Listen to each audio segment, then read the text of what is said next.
এখন আপনাদের সমীপে তাফসীর পেশ করছেন বিশিষ্ট মুফাসসিরে কোরআন হযরত মাওলানা খন্দকার মাহবুবুল হক। হযরত মাওলানা খন্দকার মাহবুবুল হক।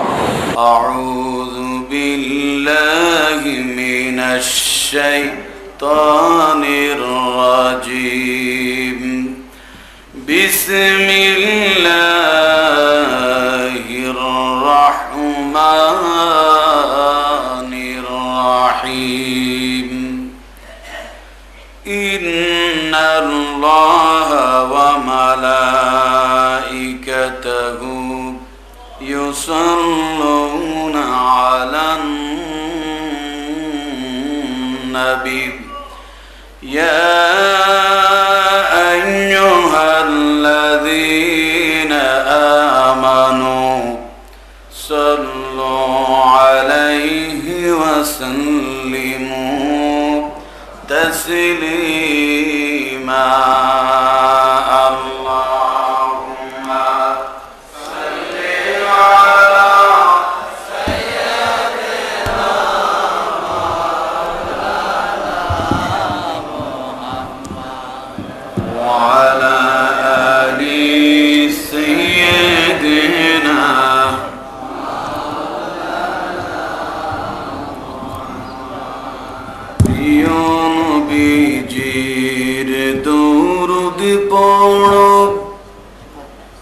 কেউ জবান বন্ধ রেখো না,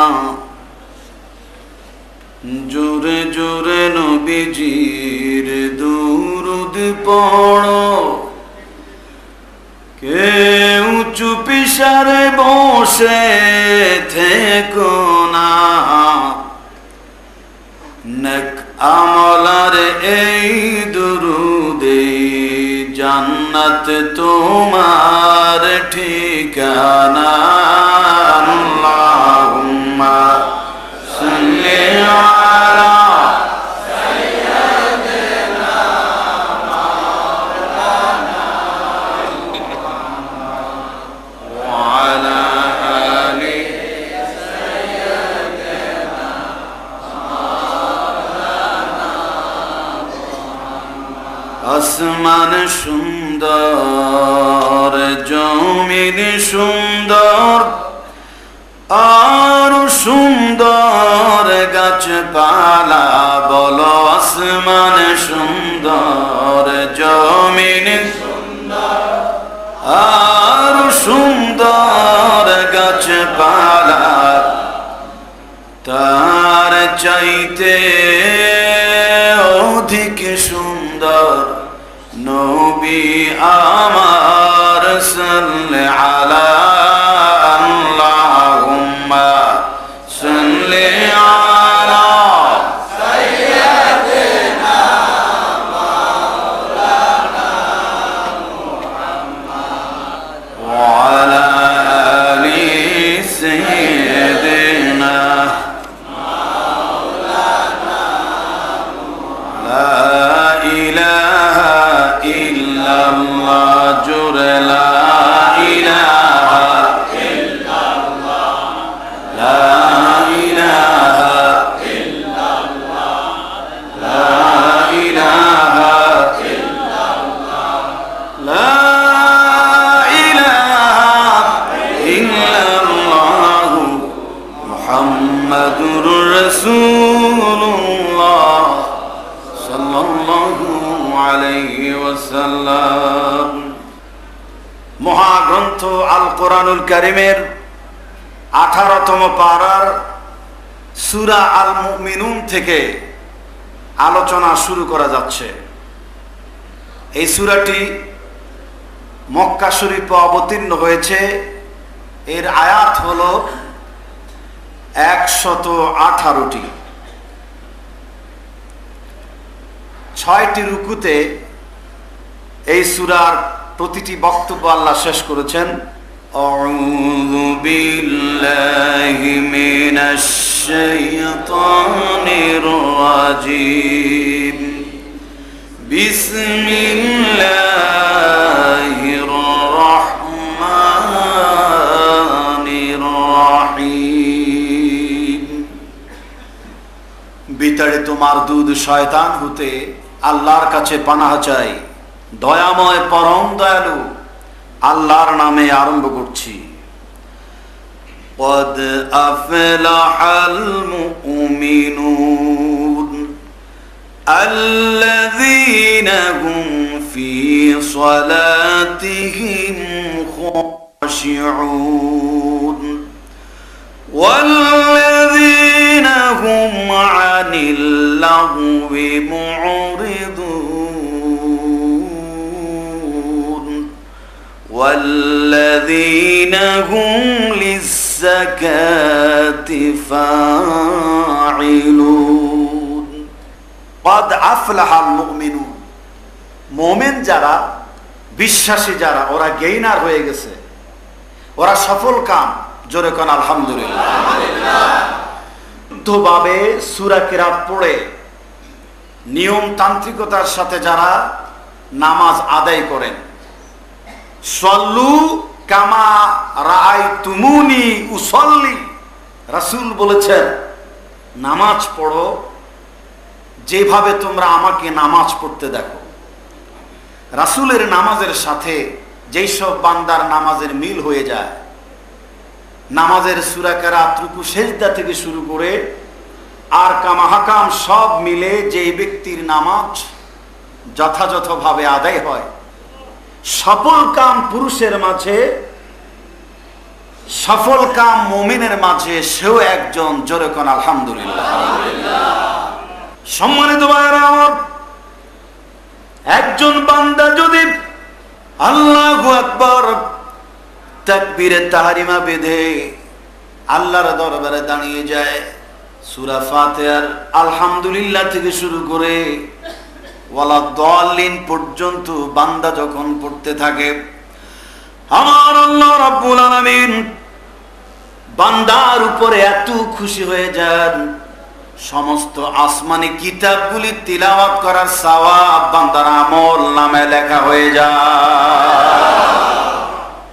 আসসালাতু মিরাজুল মুমিনিন, নামাজ যে মুমিন বান্দার জন্য মেরাজ, দিদার ইলাহির পর্যায়ে। আল্লাহর নবী বলেন আমার মেরাজ হয়েছে বাইতুল্লাহ থেকে শুরু করে বাইতুল মাকদাস সফরের মধ্য দিয়ে ভূপৃষ্ঠ ছেড়ে সপ্তাকাশ পাড়ি দিয়ে আরশ-ই-আজিম সিদরাতুল মুনতাহা অতিক্রম করে আল্লাহর সঙ্গে আমার দিদার হয়েছে, কথা হয়েছে, মোলাকাত হয়েছে, বাক্য বিনিময় হয়েছে, উপঢৌকন বিনিময় হয়েছে। আমাকে আল্লাহ এইভাবে মেরাজ ঘটাচ্ছেন, আমার জীবনের সফলতা অর্জন হয়েছে আল্লাহর সঙ্গে দিদারের মধ্য দিয়ে মেরাজের রাতে। বান্দারে, তোমরা যদি যথাযথভাবে পাঁচ ওয়াক্ত নামাজ পড়তে পারো, প্রত্যেকটা সেজদার ভিতরে তোমাদের আল্লাহ রাব্বুল আলামিনের সঙ্গে মেরাজ হয়ে যাবে, দিদার হয়ে যাবে। প্রতিটি রুকুতে সেজদা যদি নামাজের মতো হয়, সবচেয়ে পরিতাপ দুঃখের যে বিষয়টি, অ্যালজাবরা, জ্যামিতি, ভূগোল, ইতিহাস, জুলজি, বায়োলজি, পেপার পত্রিকা সব পড়ি, কিন্তু নামাজে দাঁড়িয়ে আমার আপনার যে সূরা কিরাতটা সহিহ হওয়া দরকার, সূরা ফাতিহা থেকে শুরু করে নাস পর্যন্ত, আলাম তারা থেকে শুরু করে কুল হুয়াল্লাহ পর্যন্ত, যে সূরাগুলি দিয়ে সাধারণত আমরা নামাজ পড়ি, এইগুলো একজন ইমাম সাহেবের কাছে, একজন মুয়াজ্জিন সাহেবের কাছে, একজন আলিম সাহেবের কাছে, একজন হাফিজ সাহেবের কাছ থেকে যদি সহি করে নিতাম, শুদ্ধ করে নিতাম, কত ভালো হতো। আমার ভাইয়েরা, এমনি আন্দাজি নামাজ পড়া, রুকু সেজদা দেওয়া আর সূরা কিরাত সহি করে নামাজ পড়ার মধ্যে অনেক বেশ কম আছে। বুঝে শুনে যদি আমরা সেজদা দিই, যেমন আমরা যখন রুকু দেই সুবহান রাব্বিয়াল আযীম, সেজদাতে গিয়ে বলি সুবহান রাব্বিয়াল আলা, আর রুকুতে বলি সুবহান রাব্বিয়াল আযীম। এখানে কি বলি? সুবহানা, পবিত্রতা ঘোষণা করছি আমরা, রাব্বিয়াল আযীম, সর্বশ্রেষ্ঠ বড় মহান আল্লাহ সুবহানাহু ওয়া তাআলা কুদরতি কদম মোবারকে আমরা আমাদের প্রশংসা স্তুতি জ্ঞাপন করছি। জোরে কোন সুবহানাল্লাহ। এই কথাটা সুবহান রাব্বিল আযীমের মাধ্যমে আমরা বলি। আবার সিজদায় পড়ো সুবহান রাব্বিয়াল আ'লা, সুবহান রাব্বিয়াল আ'লা। এখানে আইন দিয়ে আ'লা, সুবহান রাব্বিয়াল আ'লা, ওখানে সুবহান রাব্বিয়াল আযীম রুকুতে। এই যে আইনের উচ্চারণ, দালের উচ্চারণ, হায়ের উচ্চারণ, এই জিনিসগুলো শিখে নেওয়া অনিবার্য কর্তব্য প্রতিটি নামাজি মুসল্লি বান্দার। আমার আল্লাহ সুবহানাহু ওয়া তাআলা তিনি যেখানে বলে দিয়েছেন সলাতিহিম খাশিউন, যারা নাকি নিজেদের নামাজে একান্তভাবে বিনয় অবনত হয়ে যায়, আল্লাহর কুদরতি কদম মোবারকে সেজদা দেয়। বান্দা সূরা ফাতিহার প্রথম আয়াত থেকে শুরু করে ওয়ালা দাল্লিন পর্যন্ত পড়ার সঙ্গে সঙ্গে তার আমলনামায় শুধু আসমানি কিতাবগুলির সওয়াব লেখা হয় তা নয়। সূরা ফাতিহার ভিতরে 60টি আয়াত আছে। এই 60টি আয়াত তিলাওয়াত করার সঙ্গে সঙ্গে আমার আল্লাহ নামাজি বান্দার জন্য 60টা জাহান্নামের আগুনের দরজা বন্ধ করে দেয়। আর সাথে সাথে কাদ আফলাহাল মুমিনুন, আজকের এই সূরা, আজকের 18 পারার শুরুতে 4টি বৈশিষ্ট্যের কথা আল্লাহ তাআলা বলেছেন। এই 8 বৈশিষ্ট্য যেই মুমিন বান্দার ভিতরে গচ্ছিত থাকবে, আমার আল্লাহ সুবহানাহু ওয়া তাআলা বান্দার জন্য 8টা জান্নাতের দরজা উন্মুক্ত করে দিবে। কাদ আফলাহাল মুমিনুন, মুমিনরা গেইনার হয়েছে, সফল কাম হয়ে গিয়েছে যদি তারা সুন্দরভাবে নামাজ আদায় করতে পারে। জোরে কোন আলহামদুলিল্লাহ।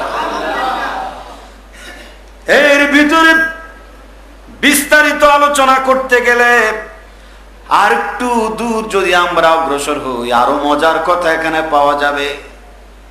আল্লাহ নবী রাসূল আকরাম সাল্লাল্লাহু আলাইহি ওয়াসাল্লাম বলে দিয়েছেন, বান্দা যখন নামাজ পড়ে, নামাজ পড়ার কারণে বান্দার জীবনে অনেক উপকারিতা আছে। যেমন 5 ওয়াক্ত নামাজ পড়ার কারণে বান্দাকে আল্লাহ টেনশন মুক্ত করে দেন, পেরেশানি মুক্ত করে দেন, দুশ্চিন্তা মুক্ত করে দেন। নামাজের পায়বন্দ হবেন। যথা সময়ে ওয়াক্ত মতো জামাতের সাথে যদি আমরা নামাজ পড়ি, আল্লাহ ওই মুমিন বান্দাকে টেনশন ফ্রি করে দিবেন, পেরেশানি মুক্ত করে দেবেন। শুধু তাই না, বান্দার চেহারার মধ্যে আমার আল্লাহ আলাদা একটা গ্লেজ সৃষ্টি করে দিবেন, আলাদা একটা নূরের চাপ সৃষ্টি করে দিবেন। ওই বান্দার চেহারার মধ্যে একটা নূরের আভা প্রকাশিত হবে, লাবণ্যতা সৃষ্টি হবে চেহারার মধ্যে। তার কারণ আল্লাহু নূরুস সামাওয়াতি ওয়াল আরদ, আমার আল্লাহ বলেন আসমান এবং জমিনের আলো। সেই আলোক উজ্জ্বল স্রষ্টার কুদরতি কদম মোবারকে যারা মস্তক অবনত করে দেয়, চেহারা ঝুঁকে দেয়, হাজারো কালো কালিমা যুক্ত চামড়া তার হোক না কেন, চেহারা যত কালো রং থাকুক না কেন, আল্লাহকে সেজদা দেওয়ার বরকতে আমার আল্লাহ রাব্বুল আলামিন ওই সেজদাকারী বান্দার চেহারার মধ্যে একটা নূরের প্রভাব সৃষ্টি করে দেয়। শুধু তাই না, বান্দা যখন রুকুতে চলে যায়, রুকু থেকে সেজদায় চলে যায়, আল্লাহ এবং বান্দার মাঝে যতগুলো পর্দা আছে, যতগুলো হেজাব আছে, আমার আল্লাহ সমস্ত হেজাব পর্দার বাউন্ডারি উন্মুক্ত করে দেয়।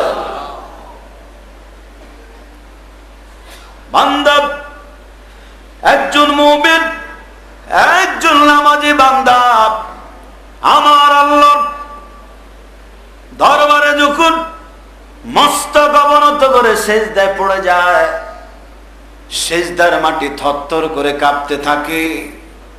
আর আল্লাহকে ডেকে ডেকে বলতে থাকে, আল্লাহ সিজদাকারীর সিজদা তুমি তাড়াতাড়ি করে কবুল করে নাও, তার কারণ আমি জমিন এই বান্দার সিজদার ওজন সইতে পারি না,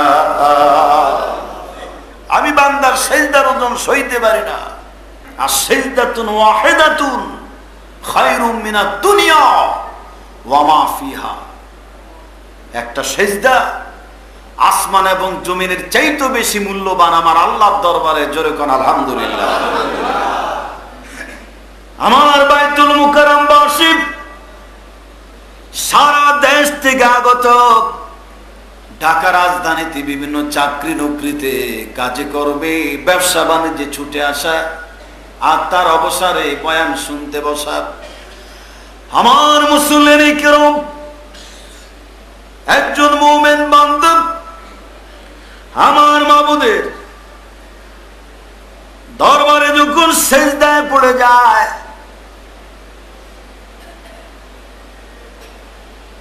তার নাক আর কপাল সিজদার মাটিতে পড়ার আগে আগে, জায়নামাজে আগের আগে, মাটিতে পড়ার আগে আগে আমার আল্লাহ রাব্বুল আলামিন বান্দার নাক আর কপালের সামনে তার দুইখানা কুদরতি কদম বিছায়া দেয়। তাহলে নামাজটা কিভাবে হওয়া উচিত? সিজদায় পড়ে সুদীর্ঘ সময় সুবহান রাব্বিল আলা, সুবহান রাব্বিল আলা এইটা বলা ছাড়াও আপনি সুবহানাল্লাহি বিহামদিহি, সুবহানাল্লাহিল আযীম, অন্যান্য তাসবিহ তাহলিলও পড়তে পারেন। ব্যক্তিগতভাবে লম্বা রুকুতে এবং সিজদাতে লা ইলাহা ইল্লা আনতা সুবহানাকা ইন্নী কুনতু মিনাজ জালিমিন, এগুলো পড়ে পড়ে আল্লাহর দরবারে যে কোনো সমস্যায় জর্জরিত জীবনকে বাঁচাতে গিয়ে আল্লাহর দরবারে সিজদায় পড়ে যেতে হবে, কাঁদতে হবে, রোনাজারি করতে হবে। আল্লাহ বান্দার সিজদার বরকতে যাবতীয় বিপদ আপদ থেকে আল্লাহ তাকে উদ্ধার করতে পারে পারে পারে কিনা বলেন? অবশ্যই পারে। সম্মানিত উপস্থিতি আমার, শুধু তাই না, একজন বান্দা ফজরের নামাজ পড়ে, জোহরের নামাজ পড়ে, আসরের নামাজ পড়ে, মাগরিব পড়ে, আবার এশার নামাজ পড়ে। বান্দা এশার নামাজ পড়ে যখন ঘুমায় যায়,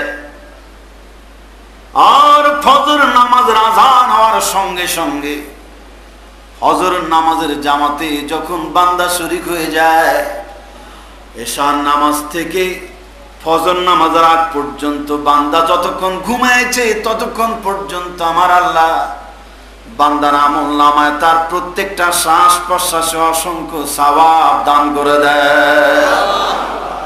তার এই ঘুমটাও ইবাদতের মধ্যে গণ্য হয়ে যায়।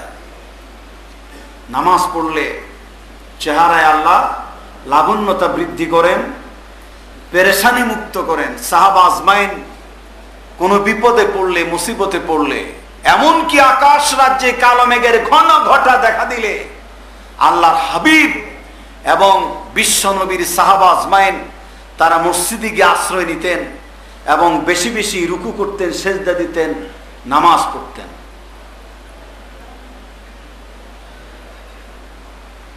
বিপদ থেকে পানাহ চাইতেন। আর আমার দেশে সমুদ্রে যদি 10 নম্বর সিগন্যালের কথাও শোনা যায়, মধ্যরাতে সুনামি আঘাত হানতে পারে, চট্টগ্রাম লন্ডভন্ড হয়ে যেতে পারে, এইসব ঘোষণা বারবার আসার পরেও সিনেমা হলের ছবি বন্ধ নাই। কথা ঠিক কিনা গো? জোরে কোন ঠিক কিনা? টেলিভিশনের নগ্নতা বন্ধ নাই, সমাজের অপকর্ম বন্ধ নাই। হাতের নাগালে, নাকের গোড়ায় বিপদ আসে, তারপরও আমরা আল্লাহর কাছে আত্মসমর্পিত হয়ে যাই না। সাহাবা আজমাইন, ওই যে বলছিলাম আকাশ রাজ্যে একটুখানি কালো মেঘের ঘন ঘটা দেখলেই ওরা মসজিদে গিয়ে কাঁদতেন। না জানি আল্লাহর হাবিব বলতেন যে তোমরা সিজদা করো, রুকু করো, আল্লাহর দরবারে কান্নাকাটি করো। বলা যায় না পূর্ব জামানার লোকগুলিকে যেইভাবে আল্লাহ ধ্বংস করেছেন আমাদেরকেও সেইভাবে আল্লাহ ধ্বংস করে দেয় কিনা সেই ভয়ে আগে থেকেই আল্লাহর দরবারে হাজির হয়ে রোনাজারি করো, কান্নাকাটি করো, জোরে কোন সুবহানাল্লাহ। আমাদের মধ্যেও যাতে সে অভ্যাস জারি হয়ে যায়, সকলে বলুন আমিন। আরো জোরে বলুন আমিন। সম্মানিত ভাইয়েরা আমার, এই নামাজের মাধ্যমে জীবনের সফলতা বয়ে আনার অংশ বিশেষ এই নামাজ। এই নামাজ যখন বান্দা পড়ে, নামাজ পড়ার কারণে আমার আল্লাহ সুবহানাহু ওয়া তাআলা এমন জায়গা থেকে বান্দার রিজকের ব্যবস্থা করে দেন, খাদ্য খাবারে বরকতপূর্ণ করে দেন, বান্দা নিজে কল্পনা করতে পারে না। জোরে কোন সুবহানাল্লাহ। কোত্থেকে বান্দার খাবার আসবে, রিজিক আসবে, বান্দা ভাবতেও পারে না। কারণ বান্দার দায়িত্ব সময় মতো আল্লাহর দরবারে হাজিরা দেওয়া, আবার নামাজ শেষ হয়ে গেলে যার যার ব্যবসা বাণিজ্য কাজ কর্মে আবার আত্মনিয়োগ করা।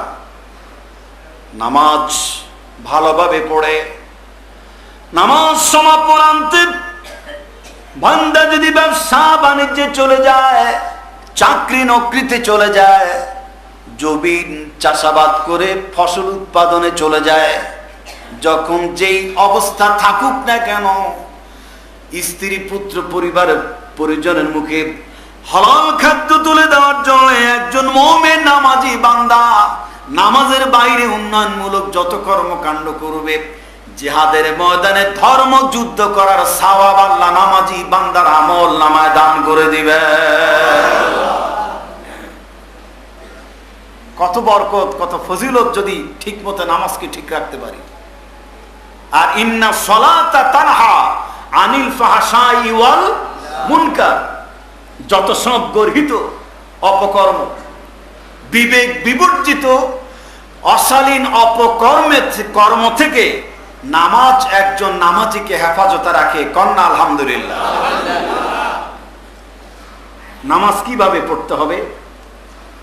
আল্লাহ আমার চোখের সামনে আছেন, আমি আল্লাহর কদমেই সেজদা দিচ্ছি, তিনি আমাকে দেখছেন, আমিও তাকে দেখছি। হ্যাঁ, তবে আমি তাকে না দেখলেও তার কুদরতি চোখ ফাঁকি দেওয়ার কোনো সুযোগ নাই, তিনি আমাকে অবশ্যই দেখছেন। ইয়ালামু খাইনাতাল আ'য়ুনি ওয়া মা তুখফিস সুদূর। আমার আল্লাহ বলেন, হে বান্দা, তোমার দু চোখ কি লুকোচুরি খেলে আর তোমার অন্তঃকরণ কি গোপন করে, এই পৃথিবীর কেউ যদিও না জানে, আমি আল্লাহ জানি, অবশ্যই জানি। আমি আল্লাহর চোখকে ফাঁকি দেওয়ার কোন সুযোগ সৃষ্টি লোকের নাই। জোরে কোন আছে? আল্লাহর চোখকে ফাঁকি দেওয়ার কোনো সুযোগ নাই। এই যে রমজান মাসে ইচ্ছে করলে আমরা অনেক কিছু খেয়ে ফেলতে পারি। পাকা দেয়ালে পরিবেষ্টিত কক্ষের ভিতরে বাথরুমে ঢুকে পুকুরের পানির ভিতরে ডুব দিয়ে তৃষ্ণা নিবারণ করতে পারি, কিন্তু সেখানেও আল্লাহ দেখবেন এই ভয়ে আমরা রোজা রাখি, রোজা ভাঙ্গি না। লাখ কোটি টাকা দিলেও, কোটি টাকা দিলেও আমরা রোজা ভাঙ্গি না।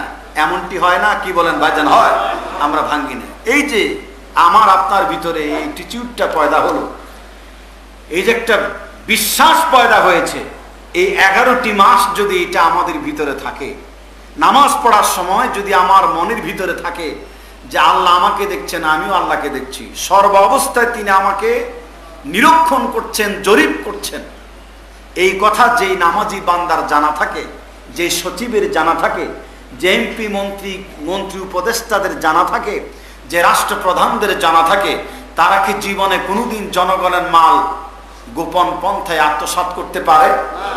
জোরে বলেন, পারে? রিলিফ আত্মসাৎ করতে পারে? রমজানে আমি রোজা রাখলাম, খাই নাই দিনের বেলা, আল্লাহ দেখবে বলে এই বিশ্বাস আছে। তাহলে 11টি মাস এসি ঘেরা রুমে, অফিসের কক্ষে সুদের আদান প্রদান, ঘুষের আদান প্রদান, তখন কি আল্লাহ দেখে না? ওই রমজান মাসের মতো একটা চিন্তা চেতনা অনুভূতি ভিতরে জাগ্রত করে যে আমার এই ঘুষের টাকা আদান প্রদানের দৃশ্য পৃথিবীর কেউ না দেখলো আরশ আজিমের মালিকের চোখকে ফাঁকি দেওয়া যাবে না, এই ভয় অন্তরে জাগ্রত হলেই একজন নামাজি বান্দাকে ইন্না সালাতা তানহা আনিল ফাহশাই ওয়াল মুনকার এটা যথার্থ আমল হবে তার ভিতরে। ওই নামাজের ভয়, রোজার ভয়, রোজার তাকওয়া তাকে অশালীন অপকর্ম গর্হিত কাজ থেকে বিরত রাখবে।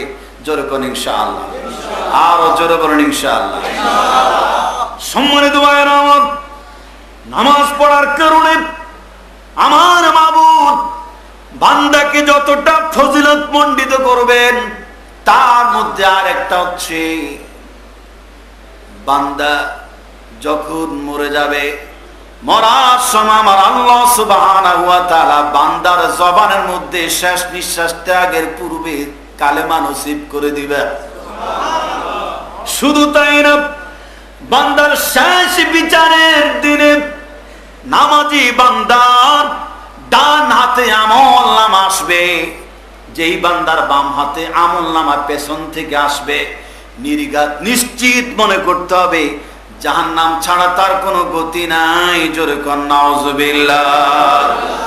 আর নামাজ পড়ার কারণে, ওযু করার কারণে, নামাজ পড়তে গিয়ে বান্দা যে ওযু করেছে, হাত পা চক্ষু নাসিকার যে সমঙ্গ প্রত্যঙ্গ বান্দা ধৌত করেছে, হাসরের ময়দানে কোটি কোটি মানুষের ভিতরে বান্দার নামাজি ওযু করা বান্দার ওযু করা হাত পায়ের অঙ্গ প্রত্যঙ্গ গুলি নূরের মতো ঝকমক করতে থাকবে, চমকাতে থাকবে। এরকম চমকার ঝকমক অবস্থা দেখে আল্লাহর ফেরেশতারা তারা জান্নাতের মেহমান বানাবেন। জোরে কোন সুবহানাল্লাহ। এবং হাউজে কাউসারের পানি তার নসিব হবে ওযুর কারণে, নামাজের কারণে। জোরে কোন আলহামদুলিল্লাহ। নামাজ যাতে আমরা যথাযথভাবে আদায় করতে পারি সে তৌফিক আল্লাহ এনায়েত করুক। সকলে বলুন আমিন, আর জোরে বলুন আমিন। মান তারাকা সালাতা মুতাআম্মিদান ফাকাদ কাফারা। ইচ্ছে করে কেউ যদি নামাজ ত্যাগ করে কুফরের মধ্যে সে শামিল হয়ে যাবে। এজন্য কোরআনুল কারীমের ভিতরে পরিষ্কার করে বলা হয়েছে, মুমিন বান্দা যদি ক্ষমতার মস্তদে আসীন হয়, কোন দেশের রাজ সিংহাসনে যদি কোন মুমিন সরকার প্রতিষ্ঠিত হয়ে যায়, মুসলমান সরকার ক্ষমতা দেশ চালায়, তাহলে 4 দফা কর্মসূচির ভিত্তিতে তারা যাবতীয় কর্ম কার্যাদি সাধন করবে। প্রজা প্রতিপালন, রাজ্য শাসন, সমাজ পরিচালনা করবে। তারা নামাজ কায়েম করবে। আল্লাযীনা ইম্মাক্কান্নাহুম ফিল আরদ আকামুস সালাহ। প্রথম কাজ নামাজ প্রতিষ্ঠা করবে। থানায় অর্ডার হয়ে যাবে নামাজের ব্যাপারে, যে এই থানায় যত মানুষ আছে নামাজ পড়ার বয়স্ক, বালেগ, সুস্থ জ্ঞান সম্পন্ন, যাদের উপর আল্লাহ নামাজ ফরজ করছেন, 7 বছরের পরে ছেলেরা, 9 বছরের পরে মেয়েরা, এরকম একটা হিসাব আছে না ভাইজান? অর্থাৎ 10 বছরের পরে কেউ আর বেনামাজি থাকতে পারবে না। যত বড় ব্যবসায়ী হোক, মন্ত্রী হোক, মিনিস্টার হোক, তার একটা লিস্টই থানায় চলে যাবে। থানার ওসির নেতৃত্বে পুলিশেরা যদি নামাজ পড়ে, সেই থানার জনগণ কি বেনামাজি থাকতে পারে? জোরে কোন থাকতে পারে? বিশ্ববিদ্যালয়ে আজান হয়ে যাবে। আজান হওয়ার সঙ্গে সঙ্গে ওই বিশ্ববিদ্যালয়ের ভাইস চ্যান্সেলর নেতৃত্বে সমস্ত ছাত্র শিক্ষক শিক্ষয়িত্রী আল্লাহ নামাজে দাঁড়িয়ে যাবে, তবে জীবন সফলতা অনিবার্য। জোরে কোন ঠিক কিনা? কাদ আফলাহাল মুমিনুন যে বলা হয়েছে আজকের আয়াতে প্রথমে, এইটার ব্যাখ্যা শুনতে পারলে জীবন সফল হয়ে যাবে। দেখুন, সচিবালয়ে নামাজের আযান হবে, মন্ত্রী সাহেবের ইমামতিতে সমস্ত সচিবরা যদি আল্লাহর আরশে আজিমের মালিক আল্লাহর দরবারে নামাজে দাঁড়িয়ে যায়, সেই সচিবালয়ে জীবনে কোনোদিন ঘুষের প্রচলন থাকবে? জোরে কোন থাকবে? থাকবে না। একজন ডিসি সাহেবের নেতৃত্বে যদি এলাকার লোকজন সবচেয়ে বড় মসজিদ জেলা, সেখানে ডিসি সাহেব ইমামতি করবেন, এটাই তো সাধারণত নিয়ম। আবার যিনি সে এলাকার জেলার বড় বিভাগের বড় মসজিদ, সেই মসজিদের ইমাম যিনি হবেন তিনি হবেন ডিসি। দেশের রাষ্ট্রনায়ক যিনি হবেন তিনি হবেন সুপ্রিম কোর্টের বিচারপতি।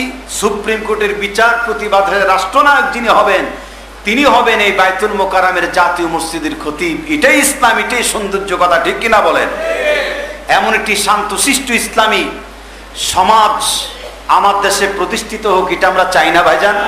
যারা বলেন চাই না, এটা যাতে সব সময় মনে থাকে আমার ভাইয়েরা। এরপরে আসুন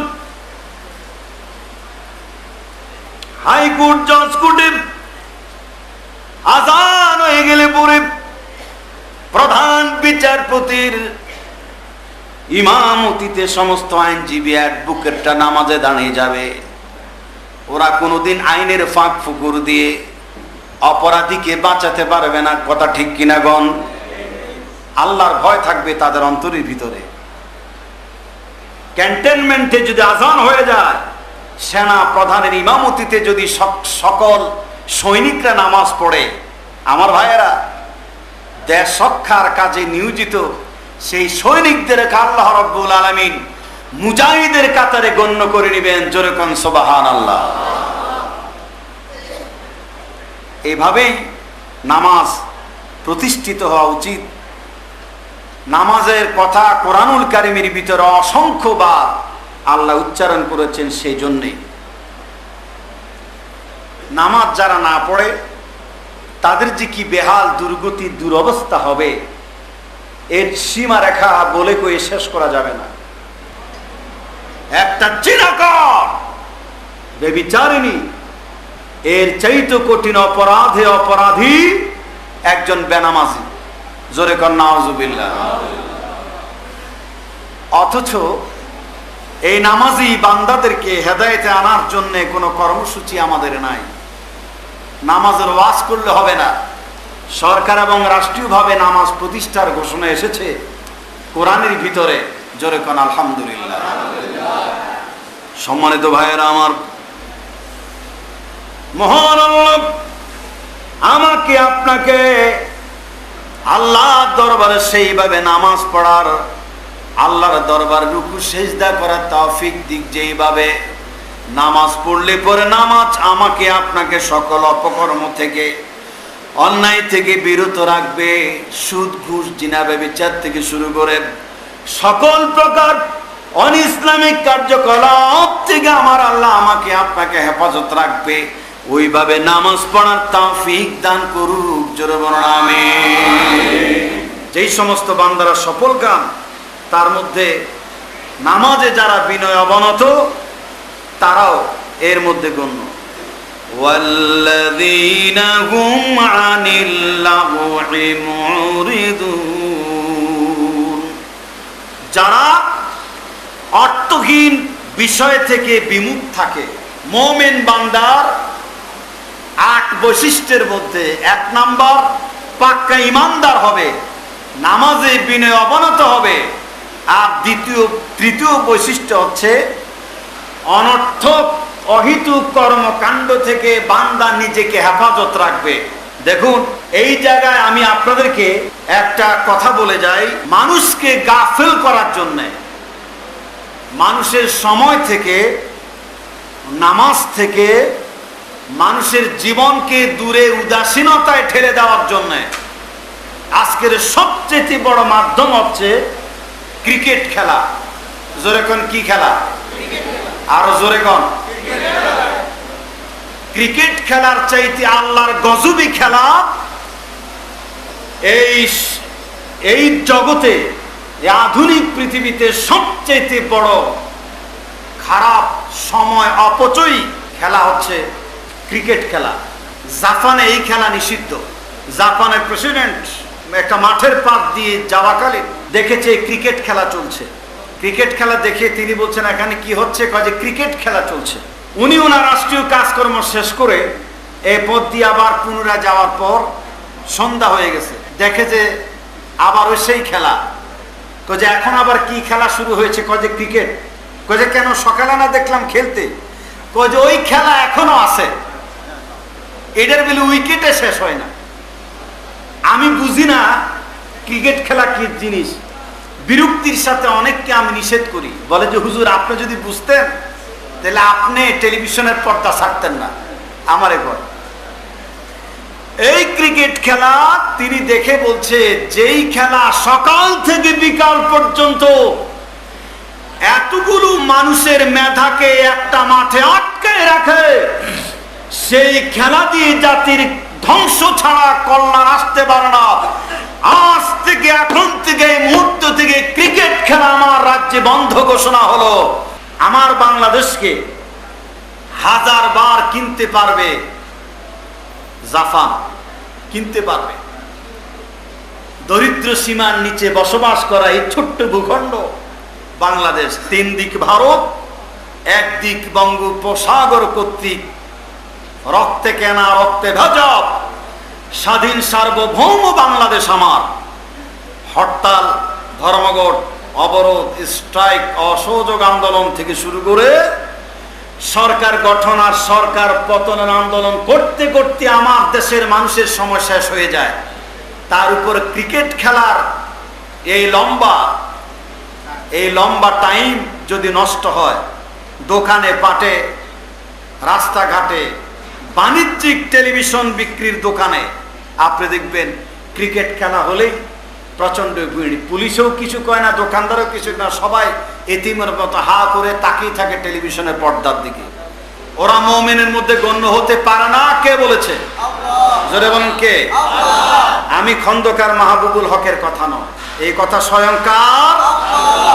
আল্লাহ। তিনি বলছেন যে ওয়াল্লাযীনা হুম আনিল লাগwi মুরিদুন, যে সফল কাম যে সমস্ত ব্যক্তি, তাদের মধ্যে ওরও যারা নিরর্থক কাজ থেকে বিরত থাকে, অর্থহীন কাজকর্ম তারা করে না। আল্লাহর ওয়াস্তে আমার বয়ান যারা শুনলেন, ক্রিকেট খেলা, আজে বাজে যত খেলা আছে যেগুলো মানুষের সময় নষ্ট করে, আপনার যদি পর্যাপ্ত সময় থাকে, নামাজের অসুবিধা না হয়, আপনি শরীর চর্চা করতে পারেন, কোনো সমস্যা নাই।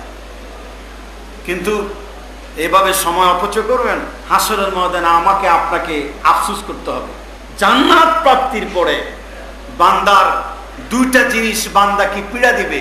একটা আফসোস সেই জীবনের, দুনিয়ার সেই জীবনের জন্য যে জীবনটা অনর্থক, অহেতুক খেল তামাশা কাটিয়েছে, যেই সময়টুকুন মানুষ জীবন থেকে অনর্থক কাজে সরায় ফেলেছে, বন্ধু বান্ধব নিয়ে গল্প গুজব করে নষ্ট করেছে, এই সময়ের জন্যে বান্দা আফসোস করবে হাসরের ময়দানে। আর আরেকটা চাহিদা বান্দাকে আজ্ঞাহম্বিত করে তুলবে সারাক্ষণ, সেটা হচ্ছে দিদারে এলাহি, আল্লাহর সাক্ষাৎ। জান্নাতের হাজার নাজ নেয়ামত পাওয়ার পরও আল্লাহকে না দেখা পর্যন্ত বান্দার জন্য শান্তি হবে না। জোরে কোন সুবহানাল্লাহ। আমার ভাইয়েরা, আমার আল্লাহ খাঁটি মুমিন বান্দাদের অন্তর্ভুক্ত করার জন্য আমাকে আপনাকে সব সময় জিকিরি ফিকিরে থাকার তৌফিক দান করুক, সময়কে কাজে লাগাবার তৌফিক দান করুক। জোরে বলুন আমিন। জিহ্বাকে তরতাজা রাখতে হবে আল্লাহর জিকির দিয়ে। সময় নাই, এখন কোনো কাজকর্ম নাই, আমরা জিকির করে আল্লাহর নাম স্মরণের মধ্য দিয়ে জিহ্বাকে তরতাজা রাখি। লা ইলাহা ইল্লাল্লাহ পড়ি, মৃত্যুর সময় আমার আপনার জবানে কালেমা নসিব হয়ে যেতে পারে না ইনশাআল্লাহ। জোরে কোন পারে না? এই জন্য আমি বলি কি জানেন, আল্লাহ রে ডাক রে বান্দা, আল্লাহ রে ডাক সবে, আল্লাহ রে ডাক রে বান্দা, আল্লাহ রে ডাক জোরে, আল্লাহ রে ডাক রে বান্দা, আল্লাহ রে ডাক সবে, মাওলা রে ডাক রে বান্দা, মাওলা রে ডাক।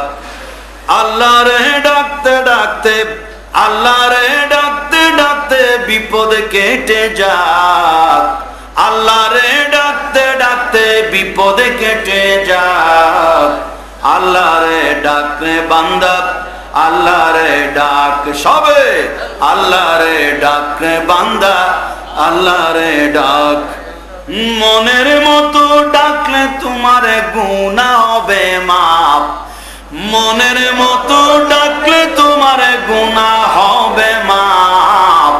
আল্লাহ রে ডাক রে বান্দা, আল্লাহ রে ডাক জোরে, আল্লাহ রে ডাক রে বান্দা, আল্লাহ রে ডাকার মতো ডাকলে তারে, ডাকার মতো ডাকলে তারে কলব হবে সাফ। আল্লাহ রে ডাক রে বান্দা, আল্লাহ রে ডাক, আল্লাহ রে ডাক রে বান্দা, আল্লাহ রে ডাক। আল্লাহকে ডাকতে ডাকতে, আল্লাহকে ডাকতে ডাকতে জীবন কেটে যাক। আল্লাহ রে ডাকতে ডাকতে জীবন কেটে যাক। আল্লাহ রে ডাক রে বান্দা, সবে আল্লাহ রে ডাক রে বান্দা, আল্লাহ রে ডাক। জিহ্বাকে তরতাজা করতে হবে আল্লাহর জিকিরের মাধ্যমে। জোরে কোন আলহামদুলিল্লাহ। অনর্থক অপকর্ম করা যাবে না, এটি মুমিন বান্দার অন্যতম বৈশিষ্ট্য। মনে থাকবে ইনশাআল্লাহ। মুমিন বান্দা আজে বাজে কথা বলবে না, অনর্থক সময় অপচয় করবে না, অবসর সময় কোরআন তিলাওয়াত করবে, ইসলামী সাহিত্য পড়বে। ইসলামী ফাউন্ডেশনের লাইব্রেরিতে অনেক ইসলাম সংক্রান্ত জীবনধর্মী অনেক কিতাবাদি বই পুস্তক আছে, এগুলি পড়ে পড়ে বান্দা তার সময়গুলি কাটাবে। আল্লাহ তৌফিক দিক। জোরে বলেন আমিন, জোরে বলেন আমিন। সম্মানিত উপস্থিতি, এরপরে চতুর্থ বৈশিষ্ট্যে আমরা চলে যাই। চতুর্থ বৈশিষ্ট্য হচ্ছে ওয়াল্লাযীনা হুম লিয-যাকাতি ফাঈলুন। মুমিন বান্দার আরেকটি অন্যতম বৈশিষ্ট্য হচ্ছে বান্দা রীতিমতো যাকাত প্রদান করবে। রীতিমতো কি প্রদান করবে? ভাইজান আপনাদের কষ্ট হচ্ছে? খুবই গুরুত্বপূর্ণ কথা, একটা ফালতু কথা এখানে নাই। আমরা বিশদ ব্যাখ্যা করতে করতে যাই না কদ্দুর গিয়ে ঠেকে। জোরে কোন ইনশাআল্লাহ, আরো জোরে কোন আলহামদুলিল্লাহ। এখানে মহান আল্লাহর সত্তা সংক্রান্ত আলোচনা আসবে, হযরত নূহ আলাইহিস সালামের বিষয়ক আলোচনা আসবে একটু পরেই। জোরে কোন আমিন। আপত্তি নাই তো? দীর্ঘ সময় হলে আপত্তি নাই তো? মুমিন বান্দার যত সব বৈশিষ্ট্য, তার মধ্যে আরেকটা হচ্ছে বান্দা রীতিমতো যাকাত দেবে। সারা বছরে ঘুরে বছরের শেষে যদি বান্দার কাছে যাকাত দেওয়ার কথা আল্লাহর কোরআনে আছে, যেখানে নামাজের কথা সেখানে পাশাপাশি কিসের কথা? যাকাতের কথা আছে। আকিমুস সালাহ ওয়া আতাউজ যাকাত, নামাজ পড়ো, আপনি যাকাত প্রদান করো। এই যাকাত ইসলামের পঞ্চস্তম্ভের মধ্যে একটি অন্যতম স্তম্ভ হচ্ছে যাকাত প্রদান করা, নামাজ পড়া। সেটা তো বলেছি এতক্ষণ। যাকাতের ব্যাপারে যারা যাকাত না দেবে, অথচ যাকাত দেওয়ার উপযুক্ত হয়েছে কিন্তু যাকাত দেবে না, হাসরের ময়দানে তাদের কত কঠিন শাস্তি হবে, এই ব্যাপারে কোরআনুল কারীম সহ হাদিসে বিশদ বর্ণনা এসেছে, ভয়ঙ্কর কথাবার্তা এসেছে। জোরে কোন নাউজুবিল্লাহ। এমন সব সাপ তার গলার মধ্যে পেঁচাই দেবে, সেই সাপ শুধু ঠুকুর মারবে, দংশন করতে থাকবে আর বলতে থাকবে আনা মালুক ওয়া কানজুক, আমি তোমার মাল ও সম্পদ আর সেই সব পুঞ্জীভূত ধনরাশি যেগুলি তোমার উপর ফরজ ছিল যাকাত দেওয়া, অথচ তুমি সেই সব টাকা পয়সার ধন সম্পদের যাকাত দেও নাই। না দেওয়ার কারণে, তোমার এই যাকাত না দেওয়ার কারণে আল্লাহ রাব্বুল আলামিন সেই সব সম্পদগুলি, পুঞ্জীভূত ধনরাশিগুলি যা তুমি জমা রেখে দিয়েছো, গরিব মিসকিনদেরকে দাও নাই, আত্মমজলুম মানবতার সেবায় তোমার সম্পদ কাজে লাগে নাই, নিরন্ন মানুষের মুখে অন্ন তুলে দেওয়ার জন্যে, অভুক্ত অনাহারী দুস্থ মানবতার মুখে হাসি ফুটাবার জন্যে তোমার ধন সম্পদের মধ্যে যে গরিবের অংশ ছিল, বনানী, গুলশান, উত্তরা, ধানমন্ডি, বারিধারা, খুলশী, চট্টগ্রাম, হালিশহর, খুলশী নগরী থেকে শুরু করে দেশের বড় বড় বিভাগ সমূহে, অঞ্চল সমূহে অনেক লাখ ও কোটি কোটি টাকার মালিক আছে কিনা ভাইরা? অনেক ভূসম্পত্তির অধিকারে জমিদারি আছে, ব্যাংক ব্লেজ আছে। যেই সব টাকাগুলি দেওয়া হয় নাই সেইগুলি এখন দুদুকের কোষাগারে চলে যাচ্ছে, কথা ঠিক কিনা গো? যারা জাকাত দেয় নয় এদের গাড়ি ভাঙচুর হয়, এদের গাড়ি ভাঙচুর হয়, এদের গাড়ি চুরি হয়, রাস্তায় এদের এই টাকা পয়সা ছিনতাই হয়, পকেট মায়ের ওদেরকেই ধরে। নানাভাবে ওই টাকা আপনার সম্পদ থেকে চলে যাবে, যতই আপনি জাকাতকে জরিমানার মতো মনে করেন না কেন, অন্যভাবে সেই টাকাগুলি চলে যাবে, জরিমানা হিসাবে দেয়া যাবে না। আনন্দের সাথে দিতে হবে যে আল্লাহ আমাকে এত সম্পদ দিয়েছেন যে বছর ঘুরার পরেও আমার কাছে 7.5 তোলা বা 7.5 ভরি স্বর্ণের সমপরিমাণ টাকা আছে, 52 তোলা রূপার পরিমাণ টাকা আছে, সম্পদ আছে। শতকরা 2.5% হারে জাকাত দিলে সম্পদ পবিত্র হবে, জাক্কা হবে। জোরে কোন আলহামদুলিল্লাহ। ইসলামের পঞ্চবিধানের মধ্যে অন্যতম বিধান জাকাত দেওয়া। জাকাত মুমিন বান্দারা দেবে। মুসলমান নামাজি কোনোদিন গরিব হতে পারে না, নামাজি কোনোদিন অর্থহীন হতে পারে না। যার ঘুম ভাঙে আসসালাতু খায়রুম মিনান নাওমের মাধ্যমে, আর যেই ব্যক্তি ঘুমাতে যায় এশার নামাজের আজানে, সেই ব্যক্তি কখনো দরিদ্র থাকতে পারে? জোরে বলেন। অকর্মণ্য থাকতে পারে? অলস থাকতে পারে? জোরে বলেন পারে? সেই ব্যক্তি কর্মটা হবে, সময় কাজে লাগাবে, অলস হবে না, অকর্মণ্য হবে না। নামাজি ব্যক্তি কখনো দুস্থ হবে না, গরিব হবে না, স্বাস্থ্যহীন হবে না। নামাজি ব্যক্তি সবল হবে। নামাজ পড়ার কারণে তার মধ্যে একটা পার্সোনালিটি অর্জন হবে, ব্যক্তিত্ব তার মধ্যে গ্রো হবে। সে আল্লাহর একজন মুমিন বান্দা।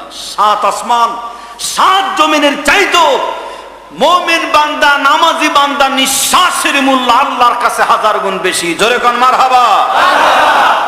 নামাজি বান্দারাই জাকাত দেবে, না হয় আকিমুস সালাহ ওয়া আতুজ যাকা মুমিন বান্দাকে কথা বলা হতো না। মুমিন বান্দারা কখনো গরিব হতে পারে না, যদি গরিব হলে জাকাতের কথা আসতো না।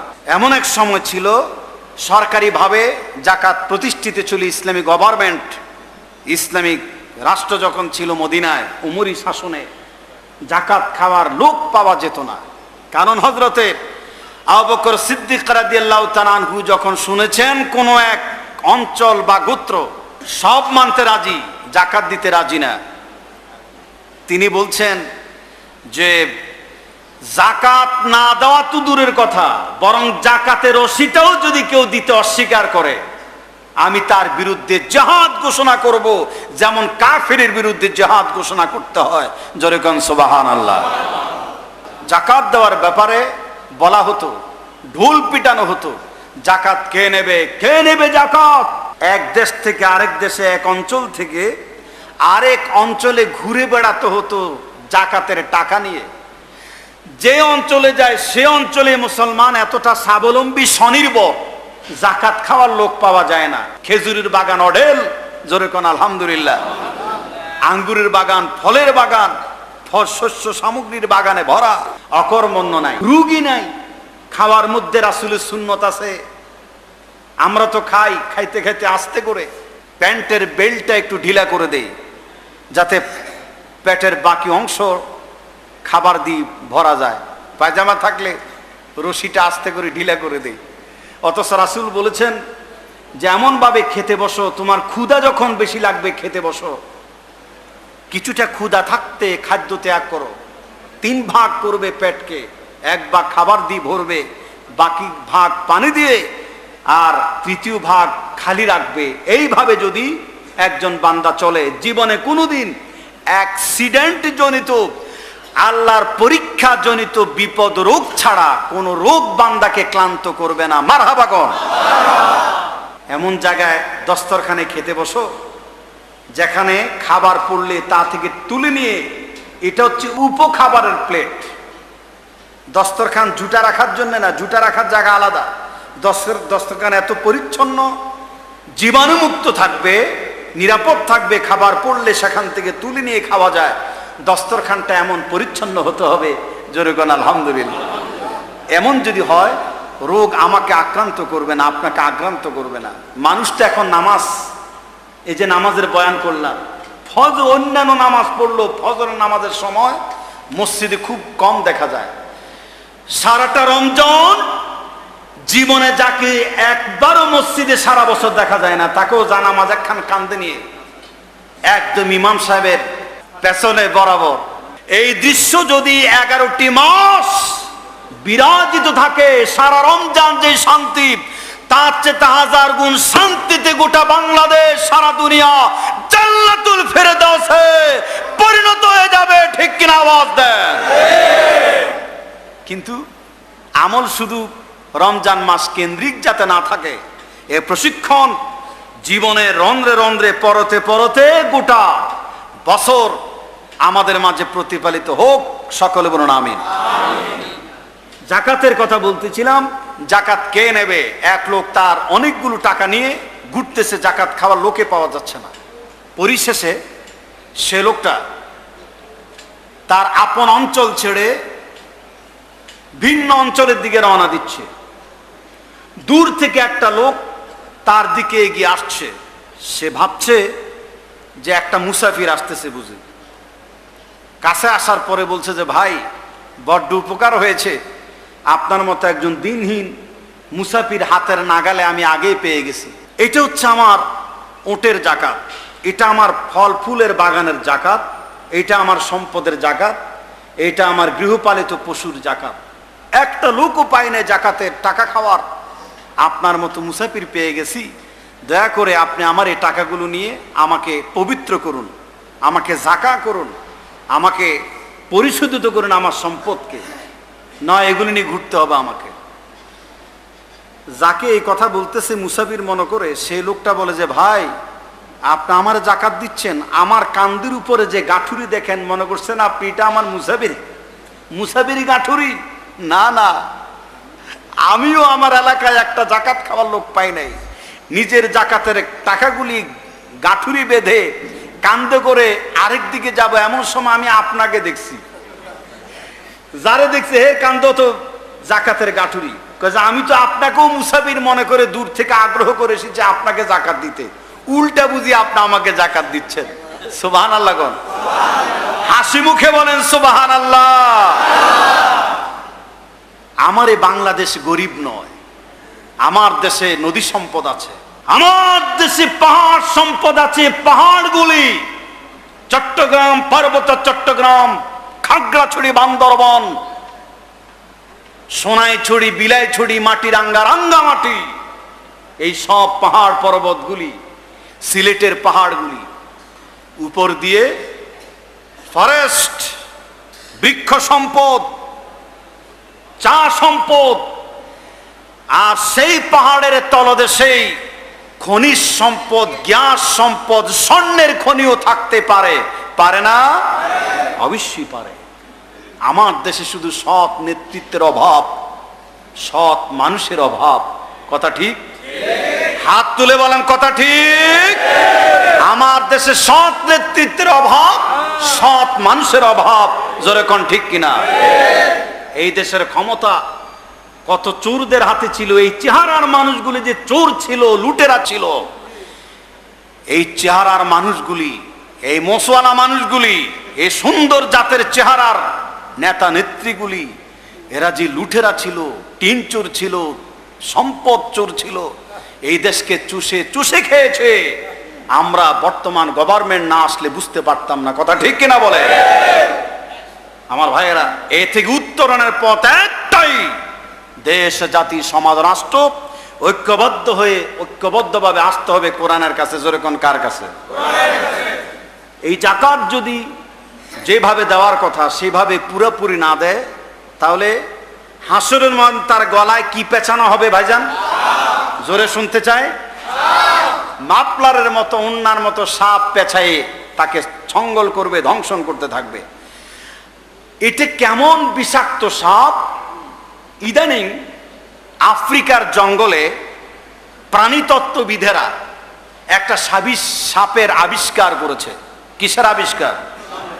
সেই সাপের আগা এবং গোড়া, লেজ এবং মাথা এত কালো, কুৎসিত, এত কালো প্রাণী আল্লাহর জগতে আছে কিনা আল্লাহ জানে। এত কালো কুৎসিত সাপ। সেই সাপের বিষ পরীক্ষা করে দেখেছে, এই সাপ যদি কোনো একটা আফ্রিকান জঙ্গলার বৃহৎ বিকুট বট বৃক্ষের বা শক্তিশালী বড় কোনো গাছের গোড়ায় যদি সাপটা দাঁত বসায় দেয়, তার বিষাক্ত যন্ত্রণা সহ্য করতে না পেরে 18 মিনিটের ভিতরে গাছটা মৃত্যুবরণ করবে। 2 ঘন্টার ব্যবধানে সাপের বিষক্রিয়ার যন্ত্রণায় সমস্ত গাছের পাতাগুলি শীতকালের মতো জোরে জোরে পড়বে। জোরে কোন সুবহানাল্লাহ।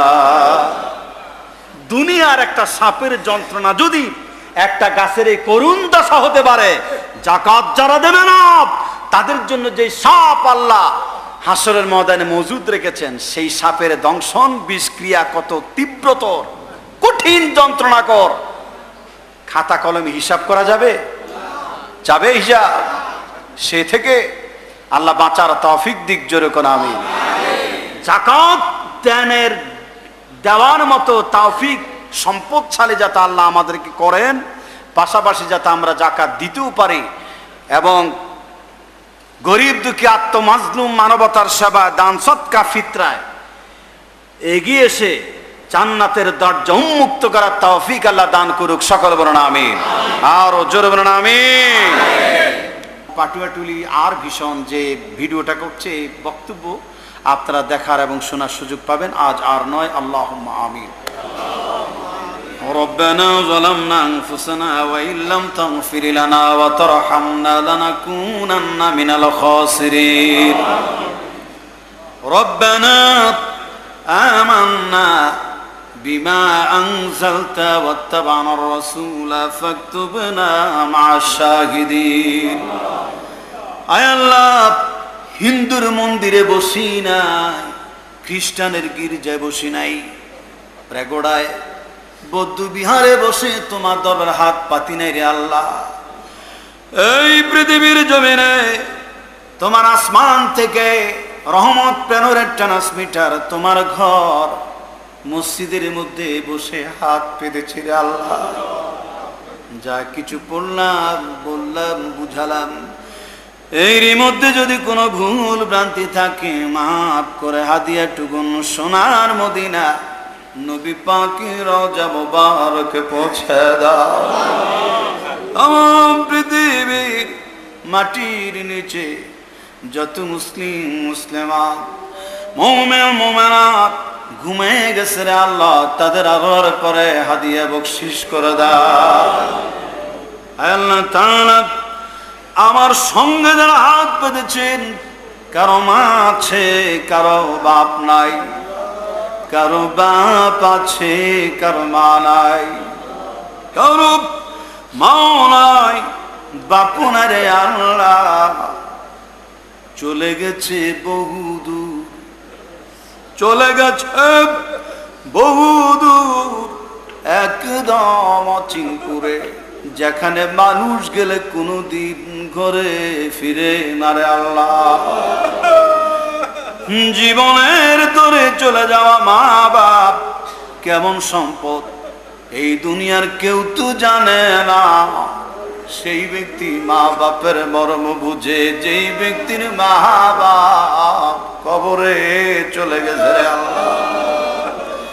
পৃথিবীর সমস্ত কষ্টগুলি একসাথ করলে একটা মানুষ যত কষ্ট পায়, তার চাইতে বেশি কষ্ট পেয়েছে আমাদের মা যখন আমাদের প্রসব করেছে রে আল্লাহ।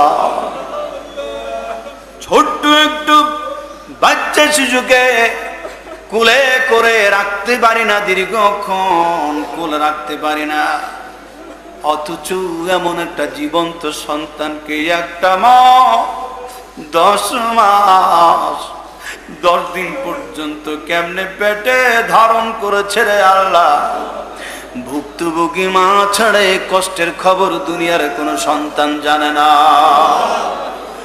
মায়ের পেটের ভিতরে যতদিন ছিলাম রে আল্লাহ, ততদিন পর্যন্ত মা ঠিক মতে কোমর সোজা করে দাঁড়াতে পারে না। বিদেশি বিরাজ্যজোর পুত্র মারা যায়, পশু পাখি না জানিতে আগে জানে মা, পশু পাখি না জানিতে আগে জানে মা। মা বাবার কথা শুনে যারা দুইটা চোখের পানি কন্ট্রোল করতে পারে নাই, এই চোখের পানি তুমি বাতাস উড়াই দিও না। এই চোখের পানি বাইতুল মুকাররমে মিশাই রেখো না রে আল্লাহ। এই চোখের পানি তোমার কুদরতি হাতে জমা করে রে দিলাম। এই চোখের পানির ছিটকা মেরে আমাদের মা বাপের জাহান্নামের আগুন তুমি নিভাইয়া দাও।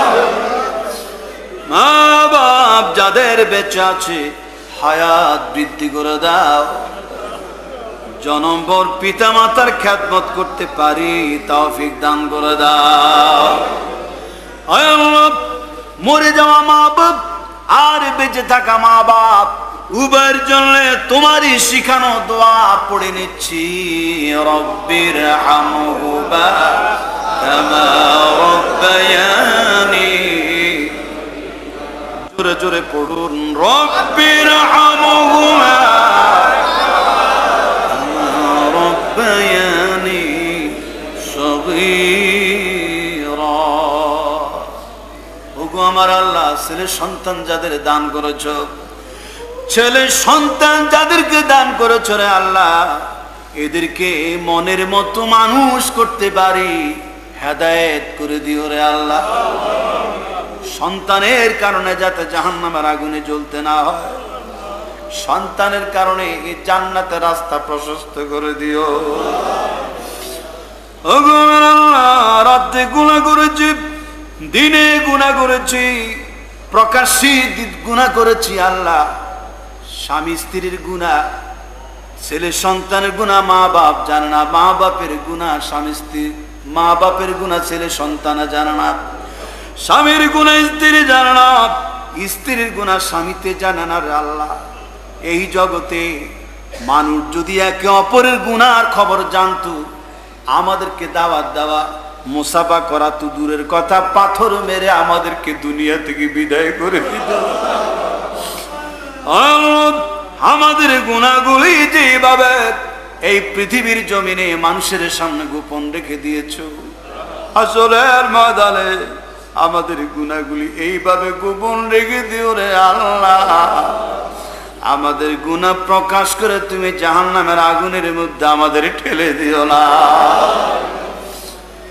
ওগো আমার আল্লাহ, আর একটা দোয়া তোমার দরবারে করি, মেহেরবানি করে আল্লাহ, তোমারে তো আমরা চিনি, তুমি তো সেই আল্লাহ যে নাকি হযরত ইব্রাহিম আলাইহিস সালামকে অগ্নিকুণ্ডলে থেকে রক্ষা করেছো। আমাদেরকে তুমি জাহান্নামের আগুন থেকে এইভাবে রক্ষা করিও রে আল্লাহ। আমরা তো তোমাকে চিনি, তুমি তো সেই মহান মাবুদ দরদি আল্লাহ যে হযরত মুসা আলাইহিস সালামকে ফেরাউনের কবল থেকে নীল দরিয়া পাড়ি দিয়েছো। আল্লাহ, সেই সুবাদে আমাদেরকে তুমি পুলসেরাত পার করে দিও রে আল্লাহ। আমরা তো তোমাকে চিনি চিনি রে আল্লাহ। যে লোকে হযরতে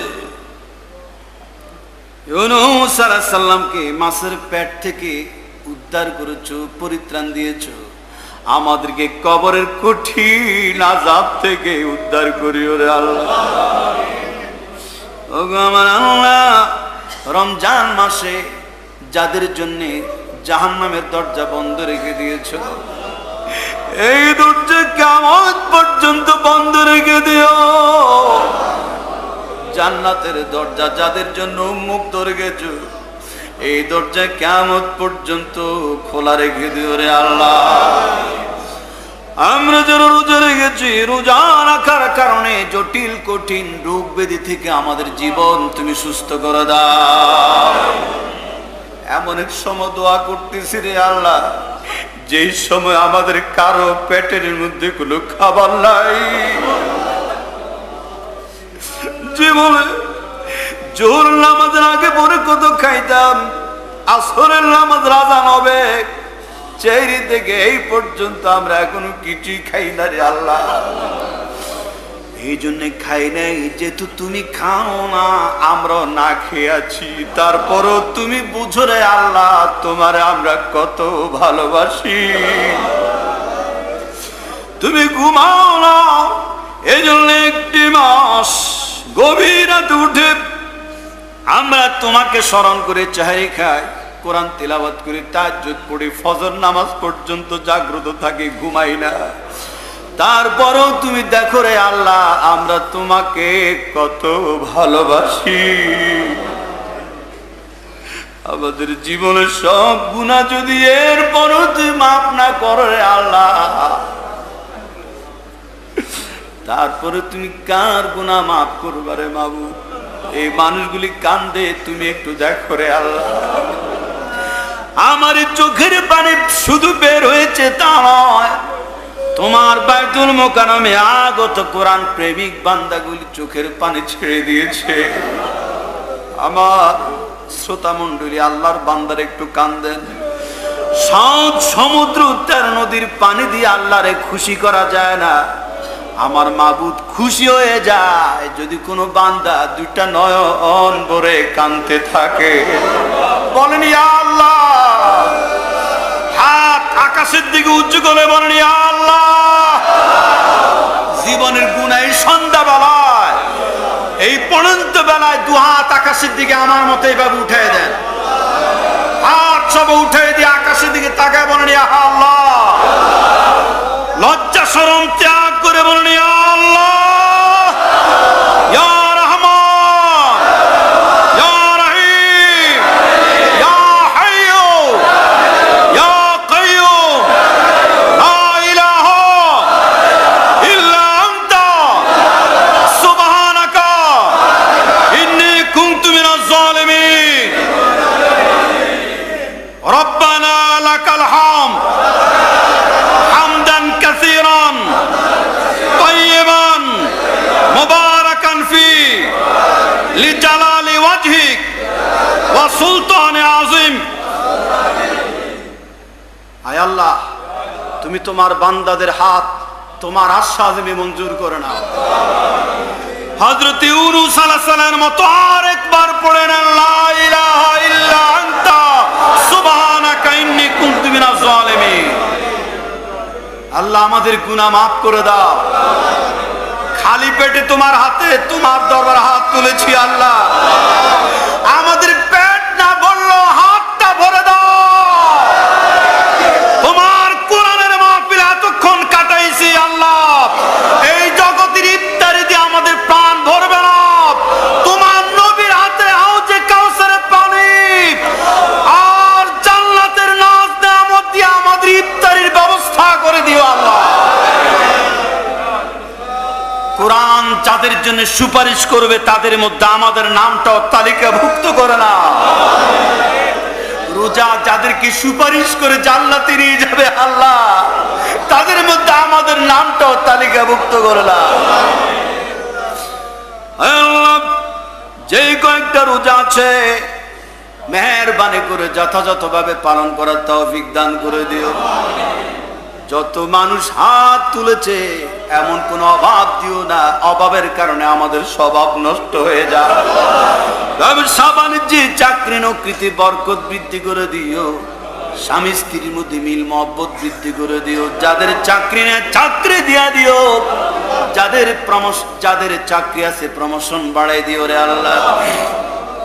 পাটুয়া টুলির আল্লাহর ভীষণ আজকের এই বয়ান রেকর্ড করেছি সারা দুনিয়ায় মানুষের কাছে পৌঁছায় দেওয়ার জন্য। এদের সৎ উদ্দেশ্য মানুষের ঘরে ঘরে পৌঁছায় দিও আল্লাহ। ইসলামী ফাউন্ডেশন আমাকে প্রতি বছর দাওয়াত দেয় বিভিন্ন সময়ে। আজ এই রমজানে দাওয়াত দিয়েছে প্রত্যেক কর্মকর্তা কর্মচারী যারা রয়েছে, খতিব, ইমাম, মুয়াজ্জিন, মসজিদের ঝাড়ুদার, আল্লাহ যারা খেদমত করতেছে সবাইকে এই মসজিদের সঙ্গে ফাউন্ডেশনের সঙ্গে তাফসীরের সঙ্গে যারা জড়িত, এই মসজিদ যেদিন জান্নাতে যাবে এই মসজিদের যাত্রী বানায় আমাদের জান্নাত পৌঁছায়া দিও।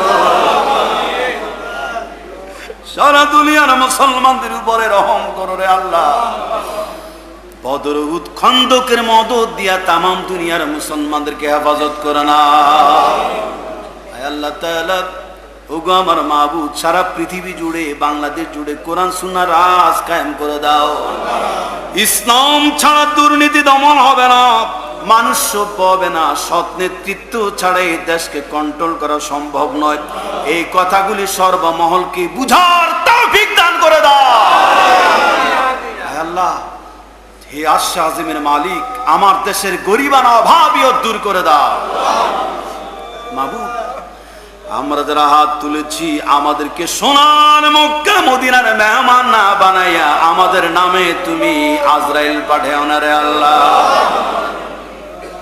যতদিন দুনিয়ার মধ্যে বেঁচে থাকবো, নেক আমল করতে করতে, ভালো কাজ করতে করতে নিজেকে নেককার, ইমানদার, পরেজগার বান্দায় পরিণত না করা পর্যন্ত আমাদের কারো নামে তুমি আজরাইল পাঠাও না রে আল্লাহ।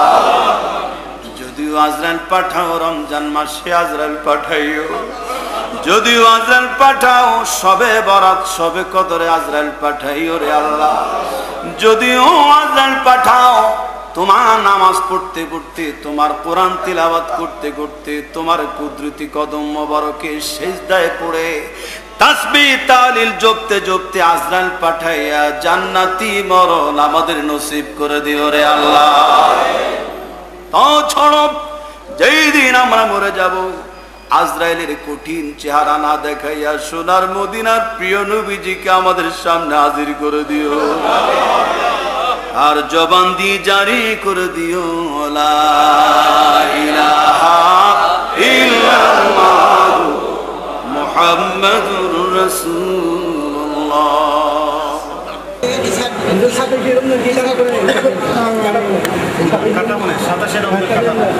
আমরা ভাই বলতে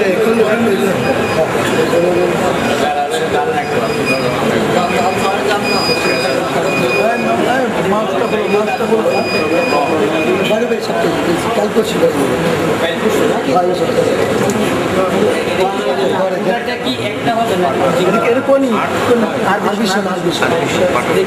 আর বিশ্বরে সবাই পাঠাবে।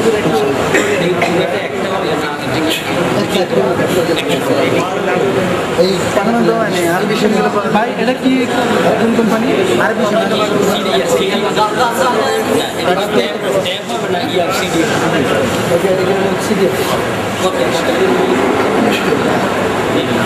পাবেন, আপনার পাবেন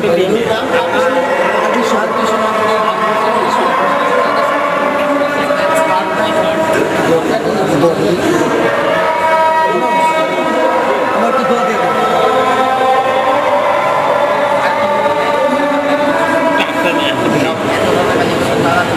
আপনার